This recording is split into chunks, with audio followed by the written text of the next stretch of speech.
Passage 9 through the Rincon Mountains is one hike if you're through hiking, and it's an entirely different hike if you're day hiking.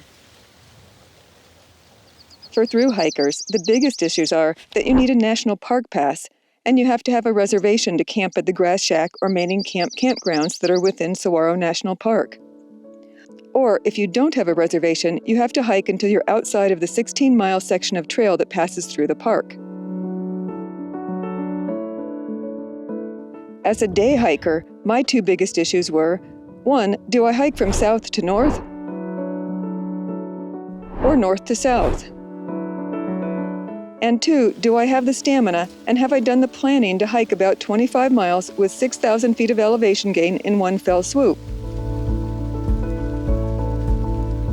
For issue number 1, I decided to hike north to south, starting at the Redington Pass trailhead, because there's almost 1,500 feet less of elevation gain in this direction.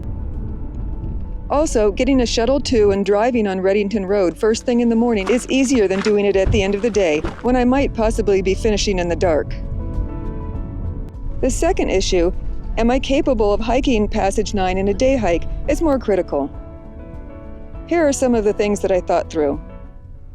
How long and steep is the route? How long do I estimate it'll take me? How many hours of daylight do I have? What's the maximum temperature I'm comfortable hiking in? Have I done similar hikes? How do I get a ride to Redington Pass? What do I need to carry with me to get through the day? Are there water sources along the way? Do I have the emergency supplies? Am I able to send an SOS if I have an emergency? Am I bananas for doing this? After working all of that out, it was up to Redington Pass for what's a pretty straightforward hike.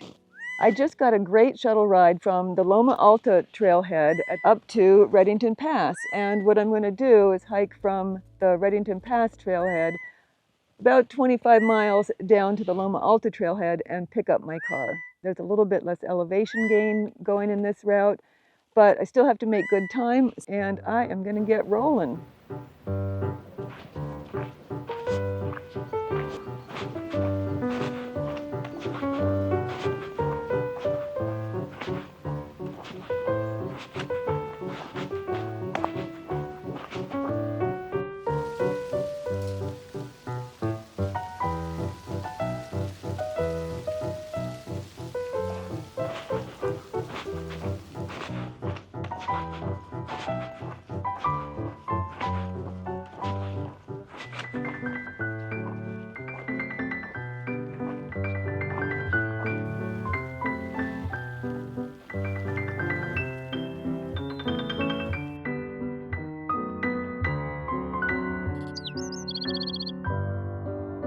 Holy cow, look at that.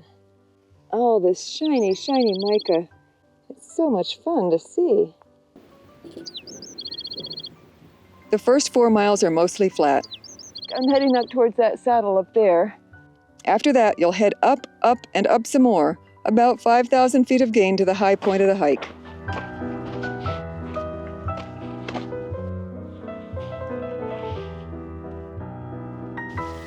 Oh, 2,200 feet of gain in the last 3 miles. Well, I think it's going to be easier to go over this under it, as long as I don't rip my pants. Woohoo!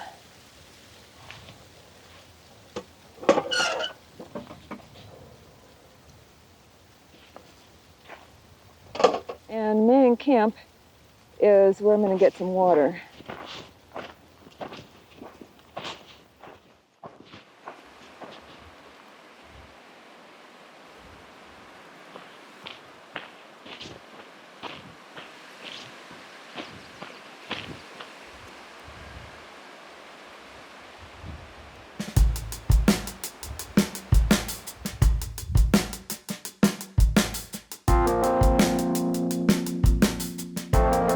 That last 5 miles was challenging. At the 11-mile mark, I had a decision to make. Take a short side trip to Mica Mountain Peak or skip it. I was already running about a half hour or so behind the schedule I had planned out to get me finished before the dark. But I know it'll be a long while before I'll be up here again, and it's beautiful. I'm gonna do it. Mica Mountain. I love it.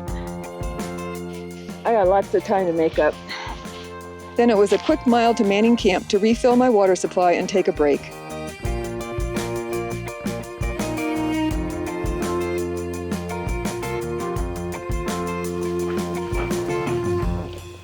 I figured that I'd need about 6 liters of water, but I really didn't want to carry that much water.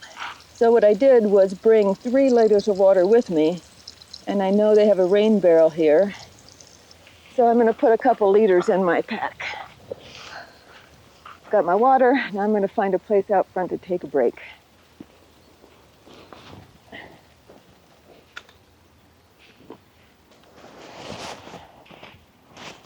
It's downhill all the way. If I can do 20 minutes per mile, before dark is my goal. Wish me luck. Spoiler alert, I was a lot slower than 20 minutes per mile, and I finished in the dark. The next point is Grass Shack. By the time I left Manning Camp, I was about an hour behind the schedule that I mentioned earlier. What really slowed me down was that the soft pine needle-covered trail gave way more quickly than I expected to steeper, dustier trail. Knowing that I was going to be losing nearly 6,000 feet of elevation in the next 14 miles or so, I quickly decided that I would move at a more cautious pace rather than racing downhill and raising my risk of twisting an ankle or taking a dive down the trail like a bowling ball. I knew this meant I'd finish in the dark. It was a long slog, and it got even longer as the sun started to get lower and lower and dusk moved in. Regrets? I have a few. Then something both good and bad happened. The good, I saw my first Gila monster ever on the trail right in front of me. The bad, I was too tired to enjoy it. My fun meter, by this point, was pegged at 0. And I just wanted that slowpoke lizard to get out of my way so that I could go home. I'm not bothering you. You just go on your way. Look, I just want to get by you. Come on. Look, it's dark. I gotta go home. You go that way. I'll go this way. All right, buddy. Finally, after 14 hours, which was 2 hours longer than I planned for, 27.5 miles, 5,900 feet of elevation gain, 7,100 feet of elevation loss, 1 Gila monster sighting, and a few regrets, I staggered into my car and drove home. This is the point where I usually say something like, I really hope this video helped you know what to expect.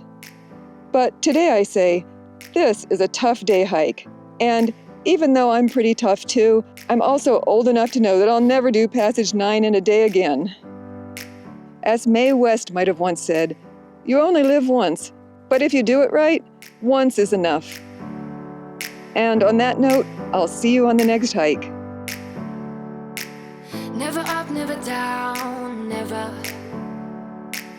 Like a theme in a song, clever.